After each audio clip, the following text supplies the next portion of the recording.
Si Allah tabarak wa ta'ala, il t'a donné de l'argent, tu es dans un confort matériel, ok, tu as une belle voiture, mashallah, tu fais du khair, tu es bien habillé, etc. N'expose pas ça, ok.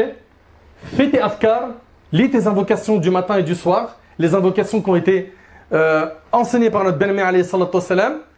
Ne raconte pas tout ce que tu as comme bienfait à quelqu'un, tu sais qu'il va toucher par un aïn, et vis ta vie normale.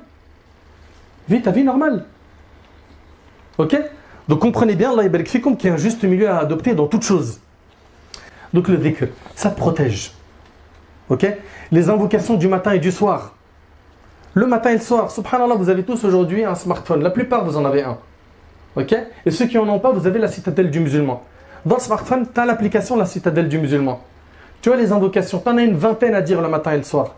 Et plus tu en dis, supposons que tu n'as pas le temps de dire toutes les invocations, plus tu en dis, plus ton armure contre le mal, elle est solide. Celui qui en dit 5, il est meilleur que celui qui en dit qu'une. Celui qui en dit 10, il est meilleur que celui qui en dit 5. Donc fais ce que tu peux le matin et le soir pour lire les invocations. Et ça doit faire partie de notre train de vie quotidien. On ne doit jamais abandonner Afkar al-Sabah al-Masa. Et on a une négligence folle, nous, la communauté musulmane, concernant ces invocations. On sait que ça protège des mots, M-A-U-X, n'est-ce pas? On sait que ça protège des mots, mais est-ce qu'on les dit? Combien de fois tu as entendu Afkar al-Sabah al-Masa? Le prophète, alayhi salatu wassalam, il nous a enseigné de dire, le matin et le soir, Bismillahi alladhi la yadurru ma'a ismihi shay'un fil ardi wala fis sama' wa huwa as-sami'ul alim. Ça, tu le dis 3 fois, il n'y a rien qui va te nuire. Rien ne te nuit si tu dis ça 3 fois le matin, 3 fois le soir. Au nom d'Allah, tel qu'en compagnie de son nom, rien sur terre ni au ciel ne peut nuire. Lui, l'audient, l'omniscient. Également, le fait de faire des invocations tout le temps. Quand tu sors de chez toi, par exemple, qu'est-ce qui nous a été enseigné? De dire Bismillah, tawakkaltu ala Allah, wa la hawla wa la quwwata illa billah. N'est-ce pas? Anas ibn Malik radiyallahu anhu relate que le prophète a dit, quand quelqu'un en sortant de chez lui dit Bismillah, tawakkaltu ala Allah, wa la hawla wa la quwwata illa billah, écoutez bien.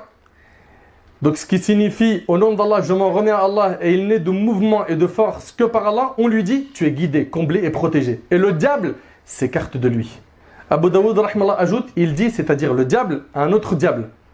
Que peux-tu faire contre un homme guidé, comblé et protégé? Et c'est rapporté par Abu Daoud. Tu sors de chez toi, tu fais cette invocation. Tu es protégé par Allah subhanahu wa ta'ala. Tout le monde la connaît normalement. Bismillah, tawakkaltu ala Allah, wa la hawla wa la quwwata illa billah. Mais qui s'en souvient? Également, les enfants. Les enfants, eux, c'est la cible la plus touchée par le mauvais œil. C'est pour ça qu'on doit faire, nous, les invocations de protection à nos enfants. Comme m'a fait le prophète alayhi salatu wassalam avec Al-Hassan et Al-Hussein. Le prophète lui-même recherchait la protection d'Allah sur Al-Hassan et Al-Hussein en disant, donc en arabe ça donne, أعيذكما بكلمات الله التامات من كل شيطان وهامة ومن كل عين لامة.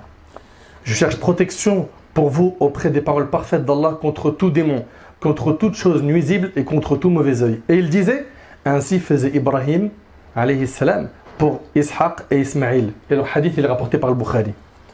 Donc les enfants, n'oubliez pas de leur faire les invocations pour qu'ils soient protégés par Allah subhanahu wa ta'ala.